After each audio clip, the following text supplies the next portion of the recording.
이강인이 속해 있는 파리 생제르맹이 구단 선수단 가치 세계 순위에서 무려 2위를 기록하며 화제입니다.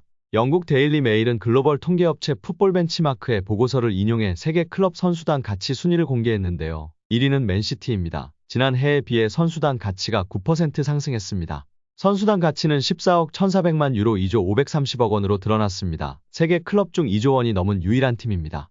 엘링 홀란드, 케빈 더 브라위너, 필 포든 등 세계 최고의 선수를 보유한 데 이어 지난 여름 이적 시장에서 요슈코 그바르디올, 제레미 도쿠, 마테우스 누네스, 마테오 코바시치 등을 영입하며 선수단 가치를 높였습니다. 맨시티는 지난 여름 이적 시장에서 이적료로 총 2억 1,100만 파운드 약 3,570억 원을 썼습니다. 이어 공동 2위에 프랑스 거한 파리 생제르맹과 스페인 명가 레알 마드리드가 이름을 올렸습니다. PSG는 지난 여름 이적 시장에서 이강인을 비롯해 곤살로 하무스, 우스만 덴벨레, 마르코 아센시오, 리카 에르난데스 등 많은 선수들을 영입했습니다. PSG는 15% 상승했습니다. 레알 마드리드는 새로운 에이스로 등극한 주드 벨링엄 영입으로 대표할 수 있습니다. 레알 마드리드는 21%의 높은 상승세를 기록했습니다. 두 팀의 선수단 가치는 11억 5,200만 유로 약 1조 6,726억 원으로 나타났습니다. 벤투 감독은 유튜브 채널 FC 온라인과의 화상 인터뷰에서 대한민국 축구대표팀 시절 줄곧 외면했던 이강인을 카타르 월드컵에 발탁한 이유에 대해 이강인의 재능이 뛰어나다는 사실은 팬, 감독, 스태프 미디어 할 것 없이 누구도 반박하지 못할 것이다. 하지만 우리 코치진은 그보다 많은 분석이 필요하다. 재능만으로 판단해서는 안 된다. 이강인과 같은 열번 유형의 선수는 주로 공격만을 생각하고 수비를 고려하지 않는다며 솔직히 이강인을 월드컵 명단에 올린 건 월드컵 본선 직전이었다. 이강인을 월드컵에 발탁할지에 대해 확신이 있었다고 한다면 그건 솔직한 대답은 아닐 것이라고 월드컵 최종 명단에 이강인을 제외할 생각도 있었다고 털어놨습니다. 하지만 벤투 감독은 23명 명단에 이강인을 포함했고 이강인은 월드컵 조별리그 가나전에서 부메랑 크로스로 조규성의 골을 돕는 등 톡톡 튀는 활약으로 믿음에 보답했습니다. 벤투 감독은 이강인을 명단에 올린 중요한 이유는 그가 바뀌어서다. 마인드의 변화와 마요르카에서의 활약으로 월드컵 출전의 자격을 증명했다. 그는 마요르카에서 완전히 다른 선수가 되었다. 그의 변화를 이끌어준 중요한 두 사람은 본인과 클럽 감독 하비에르 아기레일 것이다. 이강인은 스스로 스타일을 바꿔야 한다고 인정한 것 같고 아기레 감독은 그런 변화에 대한 확신을 줬을 것이다. 이강인의 훈련 퍼포먼스와 합숙에서 보여준 모습들이 월드컵 무대에서 좋은 성과를 이어졌다고 돌아봤습니다. 엔리케 감독은 이강인을 보면 마요르카의 아기레 감독 위대함을 보여준다.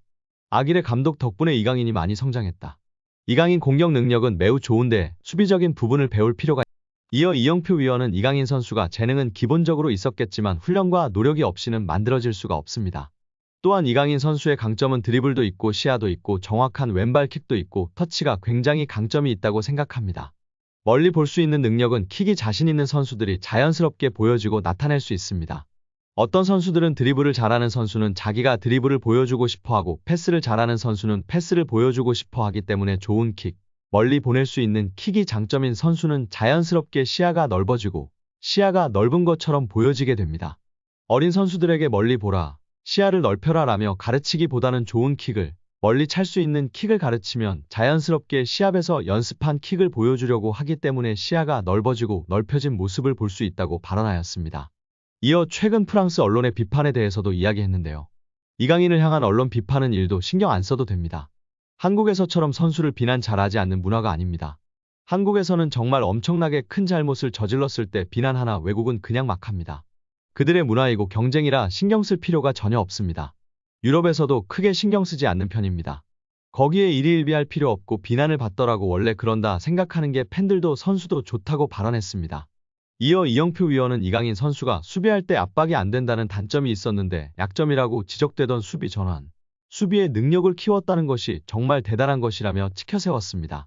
이는 특히 선수의 태도의 문제이기 때문에 이런 것들을 지적을 받으면 자기가 수비력을 키우는 게 아니라 나도 수비를 열심히 하는 척해야지 라는 선수가 있는데 이강인 선수는 진짜 수비를 하는 것이라며 극찬하였습니다. 특히 이런 태도를 갖고 있는 선수는 길게 선수 생활을 하고 겸손하기 때문에 대성하는 경우가 많다고 발언했습니다. 여기에 최근 이강인 선수가 화보 촬영을 하면서 인터뷰한 내용이 화제가 되고 있는 건데요. 오늘 디올의 옷을 입고 촬영했어요. 마침 디올은 PSG와 돈독한 우정을 자랑하고 있고 파리를 대표하는 브랜드죠. 팀원들의 반응은 어땠어요? 팀원들은 제가 뭘 입고 어떤 화보에 나오는지 대단히 관심이 많아요. 다들 제 슛돌이 시절과 대표팀 사진을 찾아와서 놀리는데 이번 화보를 보면 분명 놀리고 웃고 떠들 생각부터 할 거예요. 특히 음바페 같은 프랑스 선수들이요. 음바페는 그냥 저를 놀리기 위해 태어난 것 같아요. 아마 제일 크게 웃고 떠들지 않을까요? 라는 인터뷰의 내용이 축구 커뮤니티에서 공유되며 화제가 되고 있습니다.